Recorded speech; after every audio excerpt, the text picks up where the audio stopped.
Bang, tolong jelasin kesadaran naif dan kritis Bang. Soalnya saya belum paham nih. Berangkat dari komentar tersebut, maka jadilah video ini.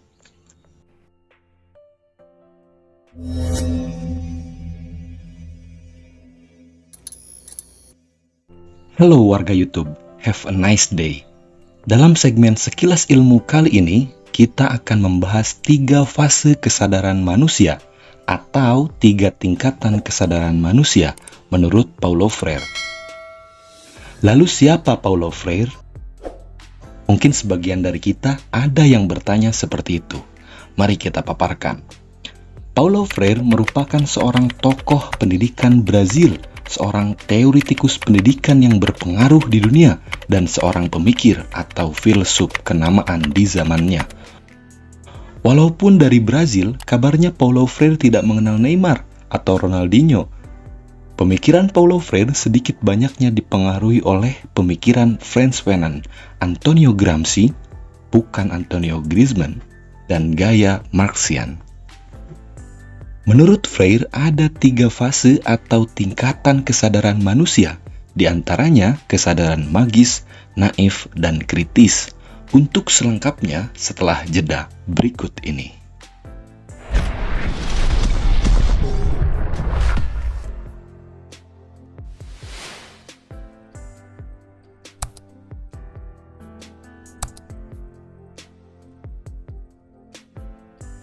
Sebelum kita membahas fase kesadaran menurut Paulo Freire, mari kita sedikit membahas terlebih dahulu apa itu kesadaran menurut para ahli. Sigmund Freud menyebutkan bahwa kesadaran merupakan bagian kecil dari jalannya kehidupan psikis makhluk hidup, sehingga hubungan atau perbandingan antara kesadaran dan ketidaksadaran dalam kehidupan lebih banyak dilalui dengan ketidaksadaran. Sedangkan menurut Backe, kesadaran manusia adalah bentuk realitas transpersonal yang bersifat terbuka, sehingga mampu melahirkan pandangan yang didasarkan pada pengalaman.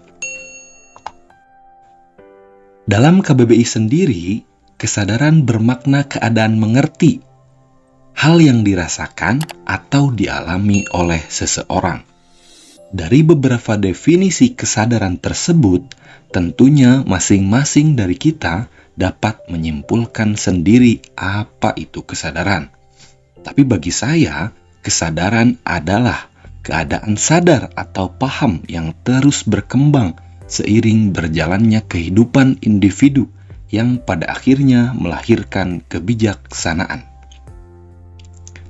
Nah, warga YouTube, setelah memahami definisi kesadaran, baru kita kemudian membahas 3 fase atau tingkatan kesadaran menurut Paulo Freire. Gaskeun! Yang pertama, kesadaran magis. Kesadaran magis merupakan kesadaran paling dasar yang dipaparkan oleh Paulo Freire. Orang yang berkesadaran magis cenderung mudah untuk mengaitkan sesuatu dengan yang tidak empiris, seperti mitos, takdir, dan kekuatan di luar dirinya. Sehingga mereka akan kemudian menganggap bahwa ketimpangan, kemiskinan, kebodohan, dan ketidakadilan yang terjadi di dunia ini adalah sesuatu yang wajar dan tak terelakkan. Dalam kehidupan sehari-hari, mereka ini cenderung tidak mampu memahami adanya keterkaitan dan keterikatan antara satu faktor dengan faktor yang lainnya. Karena sebelum berpikir adanya keterkaitan, mereka sudah terlebih dahulu mengaitkannya dengan takdir atau mitos atau sesuatu hal yang di luar nalar mereka. Contohnya, dulu sebelum fenomena gunung meletus mampu dijelaskan oleh sains, banyak kelompok masyarakat yang menganggap bahwa gunung meletus adalah bentuk kemarahan dari alam karena manusia tidak bisa menjaganya. Nah, hal tersebut merupakan salah satu bagian dari kesadaran magis. Kesadaran magis lahir dari paradigma konservatif Paradigma ini menjelaskan masyarakat yang memiliki kesadaran magis mempunyai pandangan bahwa ketimpangan yang terjadi lahir dari sebuah proses yang alami dan mustahil untuk dihindari. Karena itu, sudah merupakan takdir Tuhan.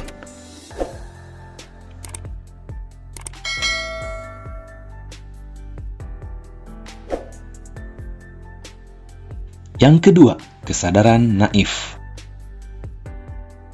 Levelnya satu tingkat di atas kesadaran magis. Dari namanya, kita bisa memahami bahwa fase kesadaran ini adalah fasenya orang-orang yang naif, acuh, atau abai. Dalam fase ini, sebetulnya manusia sudah mampu memahami permasalahan yang dialaminya, namun cenderung acuh dan abai, sehingga permasalahan yang dialami tidak didalami dan tidak terjadi perubahan apapun. Misalnya, seseorang hidup dalam garis kemiskinan dan dia sadar serta paham bahwa kondisi tersebut dapat dirubah menjadi lebih baik. Namun, dia memilih menerima kondisi miskinnya karena dia baru ada di tahap kesadaran naif, yakni sadar dan paham, namun belum tahu cara merubahnya. Kesadaran naif lahir dari paradigma pendidikan liberal.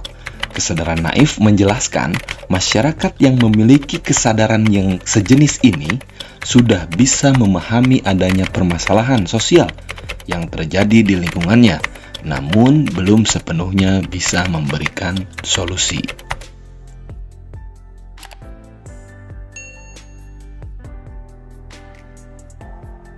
Yang ketiga, kesadaran kritis. Fase terakhir dari hierarki kesadaran menurut Paulo Freire. Kesadaran kritis bersifat analitis sekaligus praksis.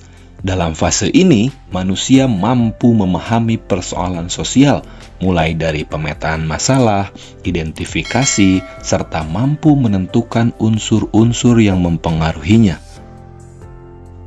Selain itu, manusia yang ada di fase kesadaran kritis mampu menawarkan solusi-solusi alternatif atas suatu problem sosial yang terjadi. Sebuah kesadaran yang melihat adanya keterkaitan antara ideologi dan struktur sosial sebagai akar masalah. Adapun puncak tertinggi dari kesadaran kritis ialah kesadaran transformatif, atau disebut juga kesadarannya kesadaran. Dalam bahasa Inggris disebut the consciousness of the consciousness. Dalam fase ini, manusia sudah semakin praksis dalam memetakan sebuah persoalan. Antara ide, perkataan, dan tindakan, serta progresivitasnya ada dalam posisi seimbang serta kokoh. Yang terakhir, ada satu kalimat yang dikatakan Paulo Freire dan sepertinya perlu kita ingat, yakni kesadaran kritis tidak bisa diimpose, tidak bisa dipaksakan atau didepositokan, tapi harus lahir lewat usaha yang kreatif dari dalam diri sendiri. Nah, warga YouTube, setelah mengetahui fase-fase kesadaran, kira-kira kita ada di posisi mana? Berikan argumenmu di kolom komentar. Terima kasih.